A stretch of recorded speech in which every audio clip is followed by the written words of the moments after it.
जय हिंद प्यारे साथियों, स्वागत है आप सभी का आपके अपने YouTube चैनल शिक्षा प्लेटफॉर्म में। तो कैसे हो आप सभी।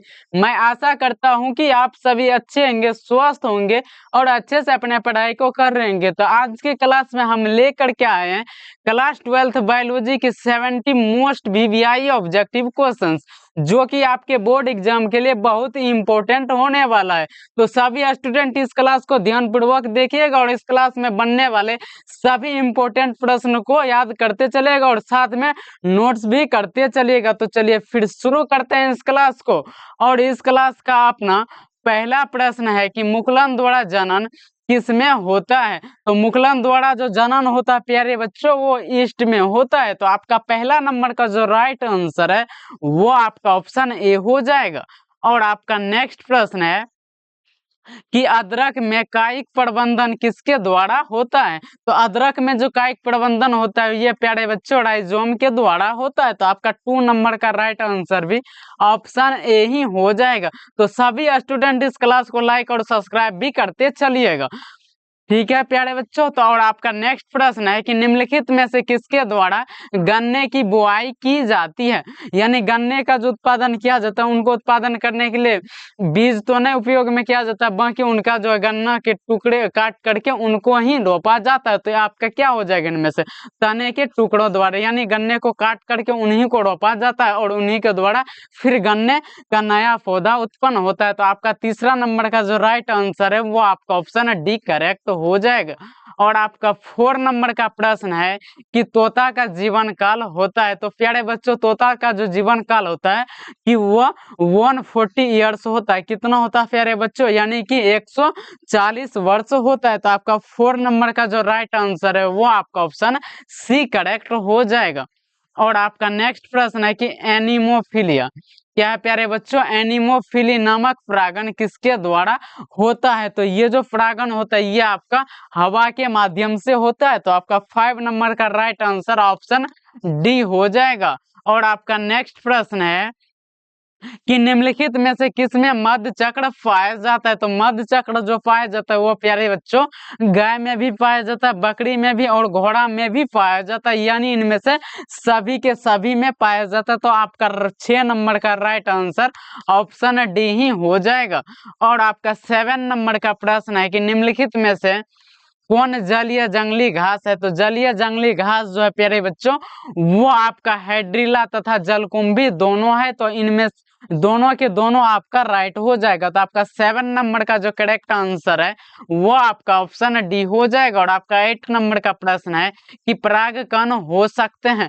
तो परागकण जो प्यारे बच्चे हो सकते हैं ये आपका एलर्जी कारक हो सकते हैं, न कि गेमिटोफाइट और सजावटी। तो आपका ओनली वन एलर्जी कारक ही हो सकते हैं। तो आपका 8 नंबर का राइट आंसर ऑप्शन सी हो जाएगा। और आपका 9 नंबर का प्रश्न है कि निम्न में से किसका पुष्पासन खाया जाता है। तो पुष्पासन जो खाया जाता है इनमें से शरीफा का नहीं खाया जाता, ना ही नारंगी का, आपका सेब का यानी एप्पल का खाया जाता है, ठीक है प्यारे बच्चों। तो आपका 9 नंबर का करेक्ट आंसर ऑप्शन बी हो जाएगा। और आपका 10 नंबर का प्रश्न है कि निम्नलिखित में से किसमें वायु परागण नहीं होता है। तो वायु परागण जो नहीं होता प्यारे बच्चों वो आपका सेल्विया में नहीं होता है। तो आपका 10 नंबर का राइट आंसर ऑप्शन डी हो जाएगा। और आपका 11 नंबर का प्रश्न है कि फोमिकल्चर निम्नलिखित में से किससे संबंधित है। तो प्यारे बच्चों फोमिकल्चर जो संबंधित है ये आपका फल से संबंधित है, यानी फल उत्पादन से। और आप लोगों के लिए और इम्पोर्टेंट बता रहे हैं फ्लोरिकल्चर जो होता है, क्या होता है प्यारे बच्चों फ्लोरिकल्चर, इनके अंतर्गत फूलों के बारे में पूरा अध्ययन किया जाता है। और आपका एक होता है ऑलरेडी कल्चर, कौन सा प्यारे बच्चों ऑलरेडी कल्चर, इनमें अध्ययन किया जाता है सब्जियों के बारे में, यानी पूरा डिटेल स्टडी जो होता है सब्जियों का ये आपका ऑलरेडी कल्चर में। और फूलों का जो पूरा अध्ययन किया जाता है ये आपका फ्लोरिकल्चर के अंतर्गत किया जाता है। तो आपका 11 नंबर का जो राइट आंसर है वो आपका ऑप्शन बी हो जाएगा। और आपका नेक्स्ट प्रश्न है कि भ्रूणपोष में गुणसूत्रों की संख्या होते हैं। तो भ्रूणपोष में जो गुणसूत्रों की संख्या होती है वो आपका 3n होती है। कितनी होती है प्यारे बच्चों 3n। तो आपका 12 नंबर का करेक्ट आंसर ऑप्शन बी ही हो जाएगा। और आपका 13 नंबर का प्रश्न है कि गर्भाशय किससे संबंधित है। तो गर्भाशय ये तो आप लोगों का बहुत ही आसान प्रश्न है ये, आप लोग सेकंड में ही इनका आंसर बता दीजिएगा कि गर्भाशय किससे संबंधित है। तो प्यारे बच्चों ये आपका मादा जनन तंत्र से, तो आपका 13 नंबर का राइट आंसर ऑप्शन बी हो जाएगा। और आपका नेक्स्ट प्रश्न है कि एक स्वस्थ महिला अपने पूरे जीवन काल में उत्पन्न कुल अंडों की संख्या कितनी होती है। तो ये आपको कई बार बता चुके हैं, आपका 400 होता है। कितना होता है प्यारे बच्चों? 400। तो आपका 14 नंबर का राइट आंसर ऑप्शन बी होगा। और आप लोगों से उम्मीद है कि आप लोग 14 नंबर का राइट आंसर ऑप्शन बी ही लगाए होंगे। अगर आप लोगों नहीं लगाएंगे तो अभी का भी आप लोग कमेंट में जरूर ऑप्शन बी लगाना है आप लोगों को 14 नंबर का। और आपका नेक्स्ट प्रश्न है कि निम्नलिखित में से किस में आंतरिक निषेचन होता है। तो प्यारे बच्चों इनमें जो आंतरिक निषेचन ना तारा मछली में होता है, ना ही हड्डीदार मछली में, और ना ही किसी उभयचर में, बल्कि आपका शार्क में होता है। किनमें प्यारे बच्चों? शार्क मछली जो था इनमें होता है। तो आपका 15 नंबर का राइट आंसर ऑप्शन सी हो जाएगा। और आपका नेक्स्ट प्रश्न है कि निम्न में से किस में ऋतुस्राव चक्र होता है। मनुष्य में भी, बंदर में, चिंपैंजी, यानी इनमें से सभी में ही होता है। तो आपका 16 नंबर का करेक्ट आंसर ऑप्शन डी हो जाएगा। और आपका 17 नंबर का प्रश्न है कि मानव शुक्राणु के एक्रोसोम का निर्माण होता है। तो मानव शुक्राणु के जो एक्रोसोम होता है, यानी स्पर्म का जो हेड वाला भाग पार्ट होता है, वो होता है आपका गोल्जी काय द्वारा निर्माण। किनके द्वारा प्यारे बच्चों? गोल्जी काय द्वारा। तो आपका 17 नंबर का राइट आंसर ऑप्शन सी हो जाएगा। और आपका 80 नंबर का प्रश्न है कि मनुष्यों में निम्न में से कौन सी कोशिका गतिशील होती? तो गतिशील कोशिका आपका शुक्राणु कोशिका होती, यानी स्पर्म सेल गतिशील होती है। तो आपका 18 नंबर का राइट आंसर ऑप्शन डी हो जाएगा। और आपका 19 नंबर का प्रश्न है कि निम्नलिखित में से कौन कोशिका अगुणित होती है। तो अगुणित पूछा है तो प्यारे बच्चों ये आपका सेकेंडरी अंडक होता है, यानी द्वितीयक अंडक होता है। तो आपका 19 नंबर का राइट आंसर ऑप्शन सी हो जाएगा। और आपका 20 नंबर का प्रश्न है कि मनुष्यों में अपरा का निर्माण किसके द्वारा होता है। तो अपरा का जो निर्माण होता है प्यारे बच्चों, इनका निर्माण होता है आपका कोरियन द्वारा। तो आपका 20 नंबर का राइट आंसर ऑप्शन सी हो जाएगा। और आपका नेक्स्ट प्रश्न है कि अत्यधिक अम्ल का सेवन करने से कौन सा अंग सर्वाधिक, यानी सबसे अधिक प्रभावित होता है। तो वो जो सबसे अधिक प्रभावित होता है ये आपका लीवर, यानी कि यकृत सबसे प्रभावित होता है। तो आपका 21 नंबर का राइट आंसर ऑप्शन बी हो जाएगा। और आपका नेक्स्ट प्रश्न है कि जनसंख्या अधिक होने से क्या होता है। तो जनसंख्या अधिक होने से आय की कमी, यानी पैसा के भी कमी हो जाएगा, और जमीन के भी खनिज पदार्थ, यानी खाने वाले ये सब जितना भी होता है इनका सभी का कमी हो जाएगा, यानी इनमें से सभी आपका राइट आंसर ऑप्शन डी हो जाएगा। और आपका नेक्स्ट प्रश्न है कि निम्नलिखित में से कौन यौन संचारित रोग है। तो यौन संचारित रोग पूछा है तो आपका एड्स भी होता है, सिफिलिस, गोनोरिया, यानी इनमें से सभी के सभी आपका यौन संचारित होता है। तो आपका 23 नंबर का राइट आंसर ऑप्शन डी हो जाएगा। और आपका नेक्स्ट प्रश्न है कि कोपट्टी का कार्य क्या है। तो कोपट्टी का सीधा सीधा कार्य होता है आपका निषेचन को रोकना, यानी कि आपका फर्टिलाइजेशन को रोकने का काम कॉपर्टी करता है। इसीलिए आपका निषेचन रोकने के लिए किनका उपयोग करते हैं? कॉपर्टी का। तो आपका 24 नंबर का राइट आंसर ऑप्शन सी हो जाएगा। और आपका 25 नंबर का प्रश्न है कि किसे आनुवंशिकता का जनक कहा जाता है, यानी आनुवंशिकी की जनक आपका मेंडल जी को बोला जाता है। किनको प्यारे बच्चों? मेंडल जी, यानी जॉर्ज मेंडल जी को। तो आपका 25 नंबर का राइट आंसर ऑप्शन सी हो जाएगा। और आपका 26 नंबर का प्रश्न है कि एक संकरण क्रॉस का फिनोटाइपिक अनुपात क्या है। तो एक संकरण क्रॉस का पूछ रहा फिनोटाइप, तो ये आपका हो जाएगा प्यारे बच्चों 3:1 हो जाएगा। तो आपका 26 नंबर का राइट आंसर ऑप्शन बी हो जाएगा। और आपका नेक्स्ट प्रश्न है कि एक ही स्थान पर उपस्थित रहने वाले जीन जिनमें विभिन्न अभिव्यक्ति हो कहलाते हैं। तो वो जो कहलाते हैं प्यारे बच्चों वो आपका बहुअलील कहलाते हैं। तो आपका 27 नंबर का राइट आंसर ऑप्शन ए हो जाएगा। और आपका 28 नंबर का प्रश्न है कि इनमें से कौन सा रक्त समूह सार्वभौमिक रक्तदाता, यानी जो सभी को रक्त डोनेट कर सकते हैं तो वो आपका ग्रुप ओ वाला होता है। तो आपका 28 नंबर का राइट आंसर ऑप्शन डी हो जाएगा। और आपका 29 नंबर का प्रश्न है कि टर्नर सिंड्रोम में कितने गुणसूत्र होते हैं? तो इनमें जो गुणसूत्र होते हैं टोटल 45 यानी कि 45 होते हैं। तो आपका 29 नंबर का राइट आंसर ऑप्शन ए हो जाएगा। और आपका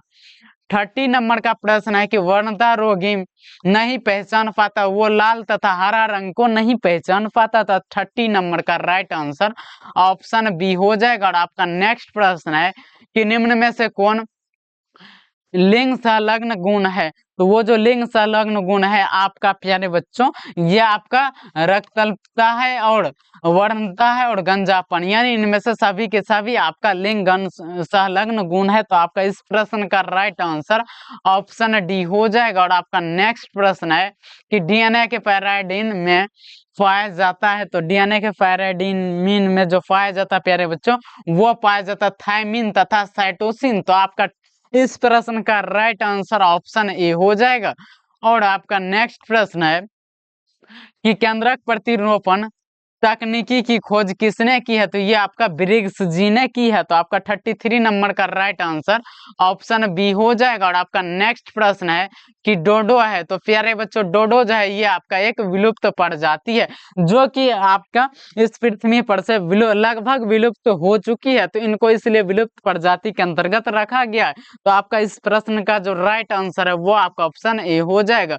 और आपका नेक्स्ट प्रश्न है कि निम्नलिखित में से कौन समवर्ती अंगों के उदाहरण है? तो समवर्ती अंगों के जो उदाहरण है प्यारे बच्चों, वह पक्षी एवं तितली के पंख ये भी है, कुत्ते एवं बिल्ली की पूंछ ये भी है, चमगादड़ के पंख एवं मनुष्य के हाथ ये दोनों एक ही समान रचना के होते हैं। तो इसीलिए इनको भी समवर्ती अंगों के उदाहरण के अंतर्गत रखा गया था। तो आपका आंसर ऑप्शन डी करेक्ट हो जाएगा। और आपका नेक्स्ट प्रश्न है कि निम्नलिखित में से कौन जीवित जीवाश्म है? तो प्यारे बच्चों जीवित जीवाश्म पूछा तो ये आपका लेटिमेरिया होता है जीवित जीवाश्म। तो आपका 36 नंबर का राइट आंसर ऑप्शन डी हो जाएगा। और आपका नेक्स्ट प्रश्न है कि निम्नलिखित में से कौन सी गैस पृथ्वी के प्रारंभिक काल में जब पृथ्वी की शुरुआत हुई थी तो ये आपका कौन सा गैस यानी पृथ्वी पर नहीं पाया जाता? तो वो नहीं मिलता या पाया जाता ये आपका ऑक्सीजन। क्या प्यारे बच्चों? ऑक्सीजन। तो आपका 37 नंबर का राइट आंसर ऑप्शन ए हो जाएगा। और आपका नेक्स्ट प्रश्न है कि ट्राइटिकम एस्टिवम जो एक हेक्साप्लॉइड गेहूं है उसमें होता है तो कितने गुणसूत्र होता है? तो उसमें जो गुणसूत्र होता है प्यारे बच्चों ये आपका 42 गुणसूत्र पाए जाते हैं। तो आपका इस प्रश्न का राइट आंसर ऑप्शन डी हो जाएगा। और आपका नेक्स्ट प्रश्न है कि नई प्रजातियों के निर्माण का महत्वपूर्ण कारक है। तो नई प्रजातियों के कारण का जो महत्वपूर्ण कारक है ये आपका उत्परिवर्तन है। क्या है प्यारे बच्चों? उत्परिवर्तन। तो आपका 39 नंबर का राइट आंसर ऑप्शन बी हो जाएगा। और आपका 40 नंबर का प्रश्न है कि डायनासोर है। तो प्यारे बच्चों डायनासोर जो है ये आपका सरीसृप तो है लेकिन एक विलुप्त सरीसृप है। तो इसलिए आपका 40 नंबर का राइट आंसर ऑप्शन बी हो जाएगा। और आपका नेक्स्ट प्रश्न है कि प्रागैतिहासिक गुफा चित्रों की रचना कब हुई? तो ये आपका लगभग 18,000 वर्ष पूर्व हुई है इनका निर्माण। तो आपका 41 नंबर का राइट आंसर ऑप्शन ए हो जाएगा। और आपका नेक्स्ट प्रश्न है कि विडाल परीक्षण से किस ज्वार की पुष्टि होती है या फिर विडाल टेस्ट जो किया जाता है यह किनकी पता लगाने के लिए क्या जाता है? ये आपका टाइफाइड के लिए। किन के लिए प्यारे बच्चों? टाइफाइड जो फीवर होता है उनके लिए किया जाता है विडाल टेस्ट।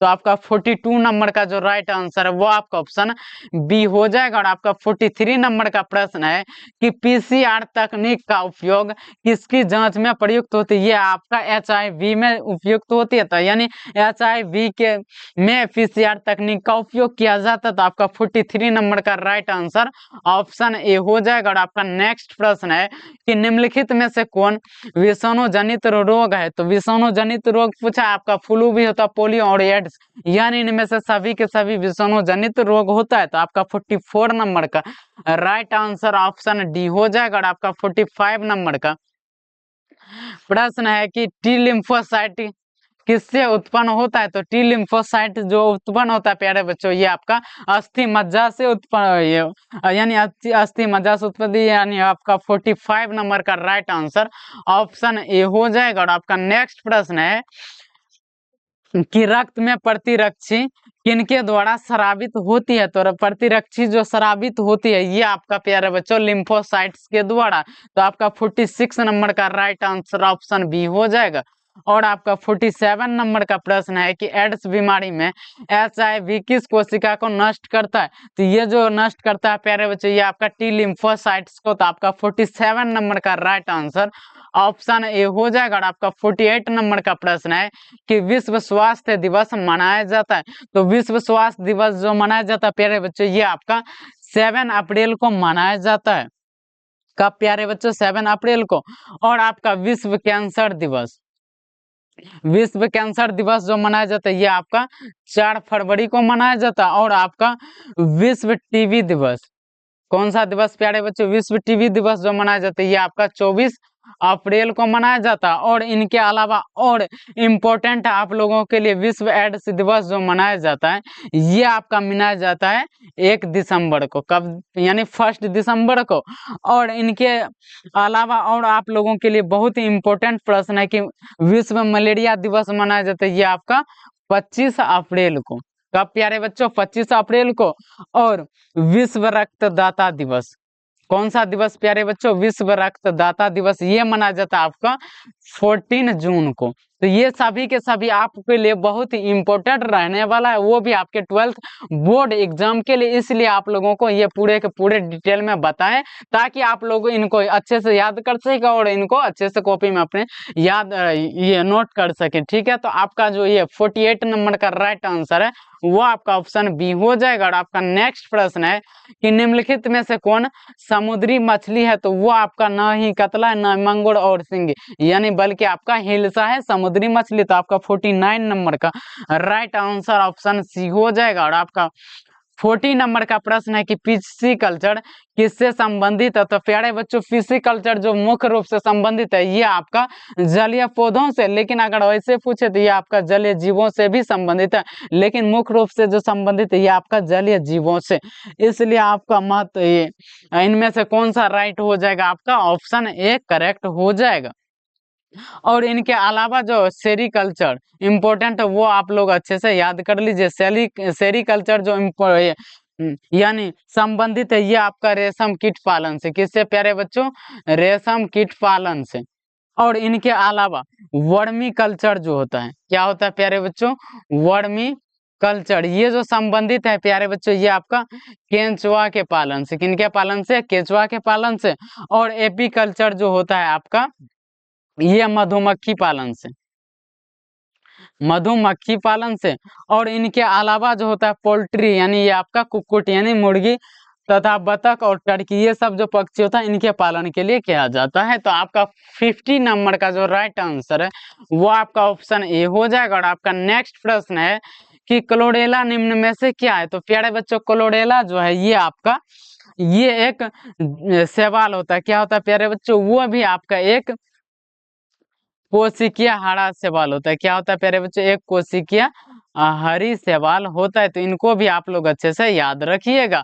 तो आपका 41 यानी 51 नंबर का जो राइट आंसर है वो आपका ऑप्शन बी करेक्ट हो जाएगा। और आपका नेक्स्ट प्रश्न है कि बिना निषेचन के पौधों का उत्पादन किसके द्वारा होता है? तो बिना निषेचन के पौधों का जो उत्पादन होता है ये आपका ग्राफ्टिंग प्रत्यारोपण का एक प्रबंधन, यानी इनमें से सभी मेथड द्वारा किया जाता है। इसलिए आपका 52 नंबर का राइट आंसर ऑप्शन डी हो जाएगा। और आपका नेक्स्ट प्रश्न है कि गोल्डन राइस में कौन सा विटामिन पाया जाता है? इनमें विटामिन ए पाया जाता है। तो आपका 53 नंबर का राइट आंसर ऑप्शन बी हो जाएगा। और आपका नेक्स्ट प्रश्न है कि दूध को दही में बदलने से किस, यानी दूध जो दही में ट्रांसफर होता है या दूध जो दही बनता है उन वो जो फिर दही में कौन सा विटामिन की मात्रा बढ़ जाता है? तो वो जो बढ़ता है प्यारे बच्चों वो आपका विटामिन B12 की मात्रा बढ़ जाता है। तो आपका 54 नंबर का राइट आंसर ऑप्शन ए हो जाएगा। और आपका नेक्स्ट प्रश्न है कि विरिबड़ी का संबंध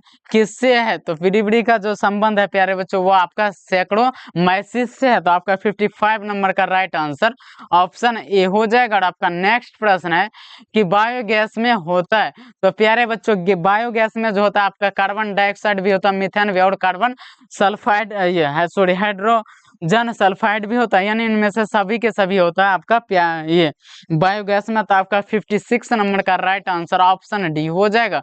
और आपका 57 नंबर का प्रश्न है कि नील हरित शैवाल किस खेती के लिए उपयोगी जैव उर्वरक है, तो ये जो आपका उर्वरक है ये आपका चावल यानी धान की खेती के लिए। तो आपका 57 नंबर का राइट आंसर ऑप्शन बी हो जाएगा। और आपका नेक्स्ट प्रश्न है कि जैविक खाद का मुख्य स्रोत है, तो जैविक खाद का जो मुख्य स्रोत है प्यारे बच्चों ये आपका मुख्य स्रोत है आपका लाल शैवाल। कौन सा शैवाल प्यारे बच्चों, लाल शैवाल। तो आपका 58 नंबर का जो करेक्ट आंसर है, सॉरी प्यारे बच्चों क्या पूछा है आपका, सॉरी जैविक खाद का मुख्य स्रोत ये आपका जीवाणु होता है। क्या होता है प्यारे बच्चों, जीवाणु होता है। आपका 58 नंबर का राइट आंसर ऑप्शन सी हो जाएगा। और आपका नेक्स्ट प्रश्न है कि जलमग्न पौधों में रंध्र रहते हैं, तो दोनों सतह पर भी नहीं रहते, ऊपरी सतह पर भी नहीं रहते, निचली सतह पर भी नहीं रहते, किसी यानी कि किसी भी सतह पर नहीं होते हैं। तो आपका 59 नंबर का जो राइट आंसर है ये आपका ऑप्शन डी करेक्ट हो जाएगा। और आपका नेक्स्ट प्रश्न है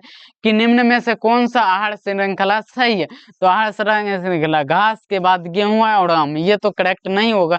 बकरी गाय ये भी करेक्ट नहीं होगा, घास बकरी और शेर ये आपका करेक्ट हो जाएगा। तो आपका 60 नंबर का जो राइट आंसर है वो आपका ऑप्शन सी हो जाएगा। और आपका नेक्स्ट प्रश्न है कि चरम समुदाय किस क्षेत्र में पाया जाता है, तो ये जो पाया जाता है ये आपका प्यारे बच्चों संतुलित क्षेत्र में पाया जाता है। तो आपका 61 नंबर का राइट आंसर ऑप्शन ए हो जाएगा। और आपका नेक्स्ट प्रश्न है कि रेड डाटा बुक में सम्मिलित है, तो रेड डाटा बुक में विलुप्त हो रहे पौधों की सूची, दुर्लभ पौधों की सूची, आपत्तिग्रस्त प्राणियों की सूची, यानी में से सभी के सभी आपका रेड डाटा बुक में सम्मिलित है। तो आपका 62 नंबर का राइट आंसर ऑप्शन डी हो जाएगा। और आपका नेक्स्ट प्रश्न है कि कान्हा राष्ट्रीय उद्यान प्रसिद्ध है, तो कान्हा राष्ट्रीय उद्यान जो प्रसिद्ध है प्यारे बच्चों ये आपका बाघों के लिए प्रसिद्ध है। और ये जो है आपका मध्य प्रदेश यानी एमपी में, और इनकी जो स्थापना हुई थी प्यारे बच्चों, इनकी स्थापना हुई थी आपका 1955 में। कब प्यारे बच्चों, 1955 में। तो इनको आप लोग अच्छे से याद रखिएगा। तो आपका 63 नंबर का जो राइट आंसर है वो आपका ऑप्शन बी हो जाएगा। और आपका 64 नंबर का प्रश्न है कि मानस अभ्यारण्य अवस्थित है, तो मानस अभ्यारण्य जो अवस्थित है प्यारे बच्चों ये अवस्थित है आपका असम में। और मानस अभ्यारण्य के अलावा जो असम में अवस्थित है ये आपका इम्पोर्टेंट काजीरंगा राष्ट्रीय उद्यान ये भी आपका अवस्थित है। कहाँ प्यारे बच्चों, असम में। ठीक है, तो ये आप लोगों को अच्छे से याद हो चुका। और इनके अलावा जो ये आपका इम्पोर्टेंट राष्ट्रीय उद्यान है ये आपका गिर राष्ट्रीय उद्यान जो कि गुजरात में स्थित है। किस जगह प्यारे बच्चों, गुजरात में।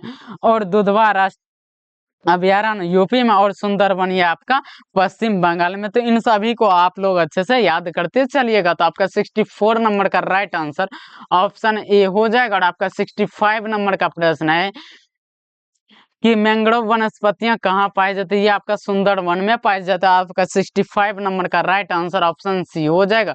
और आपका नेक्स्ट प्रश्न है कि कार्बन मोनोऑक्साइड एक प्रमुख प्रदूषक है, तो ये जो प्रमुख प्रदूषक है प्यारे बच्चों ये आपका वायु का है। तो आपका 66 नंबर का राइट आंसर ऑप्शन ए हो जाएगा। और आपका 67 नंबर का प्रश्न है कि निम्नलिखित में से किसे बंगाल का आतंक कहा जाता है, कहा जाता है आपका जलकुंभी को। किनको प्यारे बच्चों, जलकुंभी यानी कि वाटर हाइसिंथस को। तो आपका 67 नंबर का राइट आंसर ऑप्शन बी हो जाएगा। और आपका 68 नंबर का प्रश्न है कि रेडियोधर्मी प्रदूषक के सबसे प्रतिकूल प्रभाव है, तो सबसे प्रतिकूल प्रभाव जो है इससे प्यारे बच्चों ये आपका जीन उत्परिवर्तन है। तो अब इसका राइट आंसर ऑप्शन डी हो जाएगा। और आपका 69 नंबर का प्रश्न है कि निम्न में से कौन ग्रीन हाउस गैस नहीं, तो वो आपका नाइट्रोजन नहीं होता है। तो आपका 69 नंबर का राइट आंसर भी ऑप्शन डी ही करेक्ट हो जाएगा। और इस क्लास का लास्ट प्रश्न है कि निम्नलिखित में से कौन ओजोन परत हेतु सर्वाधिक हानिकारक है। तो सबसे अधिक हानिकारक जो होता है ये आपका फ्रीऑन होता है। तो इसका लास्ट प्रश्न का जो राइट आंसर है प्यारे बच्चों वो आपका ऑप्शन सी हो जाएगा। तो सभी प्यारे बच्चों इस क्लास को लाइक और सब्सक्राइब जरूर कर दीजिएगा। अगर आप लोग चाहते हैं कि इसी तरह के नए क्लास मिलते रहे तो आपको जुड़ना है शिक्षा प्लेटफॉर्म की, तो वो भी आपको डेली के डेली शाम के 7 बजे, ठीक है। अगर हमारे प्यारे किसी भी छात्रों को कोई भी डाउट आए या फिर किसी भी तरह की कोई दिक्कत आए तो आप लोगों को कॉल करना है। वो मोबाइल नंबर है आपका 74848472 और 34। तो इस पर आप लोगों को कॉल करना है किसी भी प्रकार की डाउट हो। अगर आप लोगों को PDF लेना वो भी आपके क्लास 12 साइंस के लिए, तो आप लोगों को इसी नंबर पे कॉल करना है, ठीक है प्यारे बच्चों। तो आज के लिए इतना ही, मिलते हैं इसी तरह के एक और बेहतरीन क्लास के साथ। तो